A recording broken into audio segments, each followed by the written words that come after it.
Here for the first of over 100 scheduled demolitions that are going to start taking place over the next couple of weeks in Kansas City. This is a kickoff of the city's effort to eliminate all of its dangerous buildings in the city of Kansas City. There are approximately 800 on that list.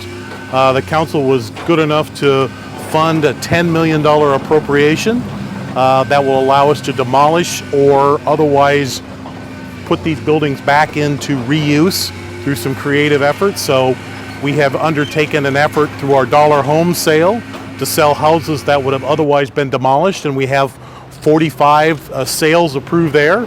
Hopefully they all get renovated, but over the next couple of years we are going to aggressively deal with our dangerous building inventory. We picked 60th and Troost because Troost Avenue is an area that is starting to see a lot of revitalization. So this building has been an eyesore along this corridor for a number of years, so it was a good project, and we just heard from the contractor they are moving from here to Manchester Elementary, which is an abandoned school that is owned by the land bank on Truman Road. So you'll see a lot of demolition over the next couple of weeks.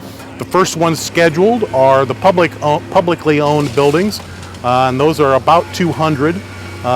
They will be the first of the priority list. What we can't sell through the dollar home sale or otherwise figure out a way to be rehabilitated through the land bank or some other mechanism will be demolished. And we have already started the process of notifying about 600 property owners of private property that they're next. What we have found is when we eliminate blight, a lot of good things start to happen.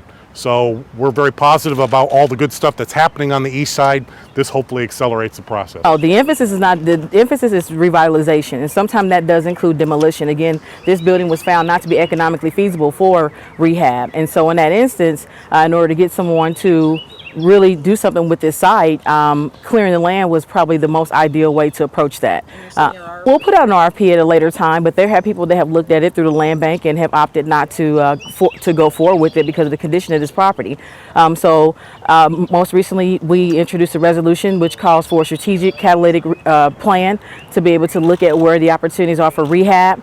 This is part of that process, and so there are some that are just beyond economically feasible repair or where there's not much marketable use for the salvageable material, and so in those instances oftentimes demolition is going to be the best option to be able to reinvent that space. And so you look at it strategically and use a catalytic approach, and so this is one of those sites where this lot on a commercial viable area will be able to bring some new life and spur some additional business development hopefully in this area.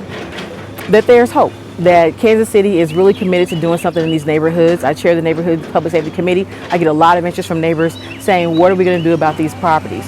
Well, the city owns, we've come into possession of a number of them, and we're being responsible stewards and dealing with those properties. For those that are private property owners, we have about 80% of the properties that are the blight in the community are owned by businesses and non-owner occupants. And so we're going to have to find ways to be more aggressive at dealing with those and finding ways to be strategic and intentional at revitalizing the community on the properties that are publicly owned as well.